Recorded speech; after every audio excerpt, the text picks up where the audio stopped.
Here is the habitat.silvatech.ch website to discover tree-related microhabitats and their significance for biodiversity. We recommend using the Google Chrome browser for navigation. We also recommend that you create a profile here. This way, your score will be saved and you can leave the site and come back later to continue.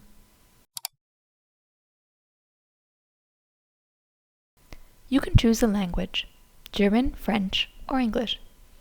Here you can see the 3 virtual tours that are available so far, 2 in primary beech forests in Ukraine, and a 3rd one in the Mare Telescope of Gumwans in the canton of Vaud. Click here to access the chosen tour. You enter the tour.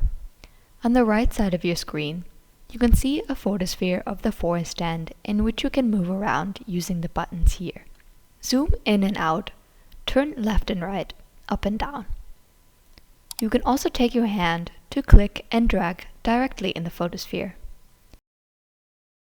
On the left side of your screen, you can see the detail map with the position of the photosphere's center, this black circle, and the direction of view, the yellow sector. This circle adapts to your field of vision in the photosphere. Click on the black circle to change the photosphere.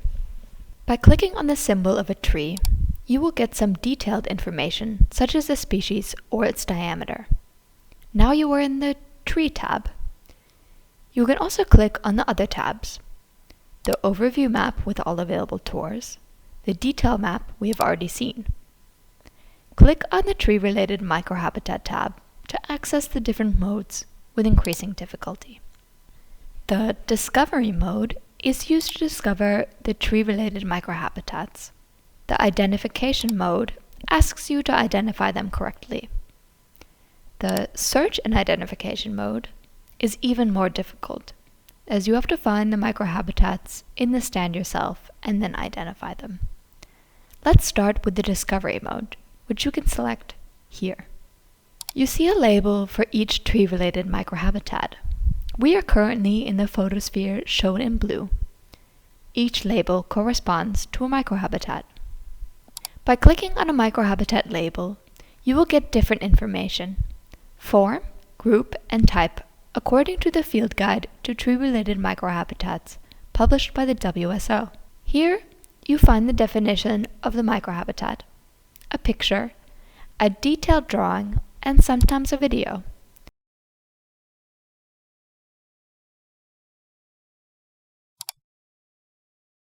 You can choose to display the subtitles and the language: French, German, or English.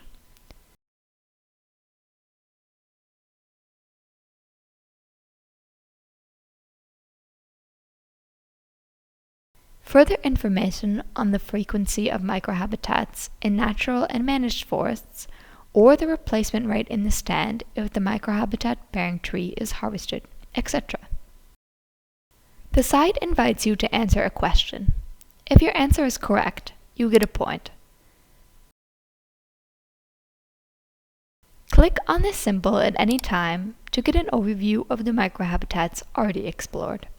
Correct answers appear in green, wrong answers in red. Your score is shown here.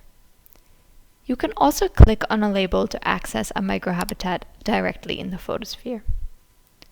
Click on Read More to get further information about the microhabitat.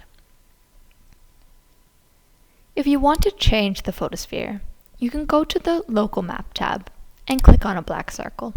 The aim of the Discovery mode is to answer all questions correctly. Your score is automatically recorded. Let's now explore the Identification mode. The labels are orange. The symbols for the 7 forms are no longer displayed. Click on a label to start its identification. If you are not yet familiar with the typology of tree-related microhabitats, you can click on the I to access further basic information on microhabitats and their typology.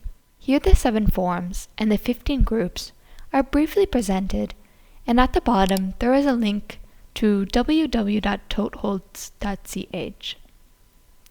We return to the identification window. zoom in to see more details of the microhabitat. I think it may be a woodpecker foraging excavation. If my answer is correct, I'm asked to determine the group and finally the type. That's it, I got a point. If my answer is wrong, I get another chance.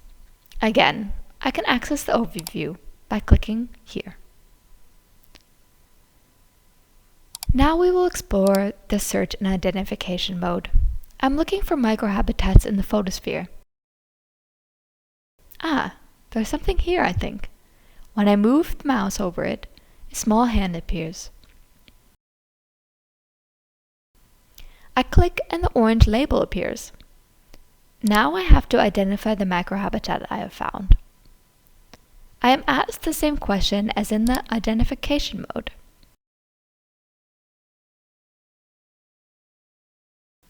At any time, I can go back to the overview to check what I did and what I still have to do.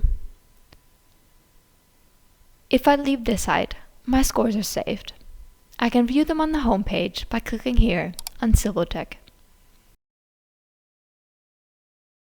I can see my scores for the 3 different modes. Finally, the Gumwan site offers a tree marking mode where you can perform a virtual tree marking and see its effects on the tree-related microhabitats in the stand. I select this tree and can now decide if I want to cut it or maintain it, while indicating the reason for my choice. A blue dot indicates a retained tree, a red cross, a felled tree. On the detail map, I get an overview of my tree marking. When I'm done, I can see the results of my virtual tree marking. Here, in the menu under Statistics, I can access a series of statistical information about the tree marking that has been carried out. Under tree-related microhabitats, I can find specific statistics on the effect of the tree marking on microhabitats. On the home page, I can see my current score for each of the different modes. If I log back into the site later, I can continue my work where I left off. I hope you enjoy this site and that it helps you to become familiar with tree-related microhabitats and their importance.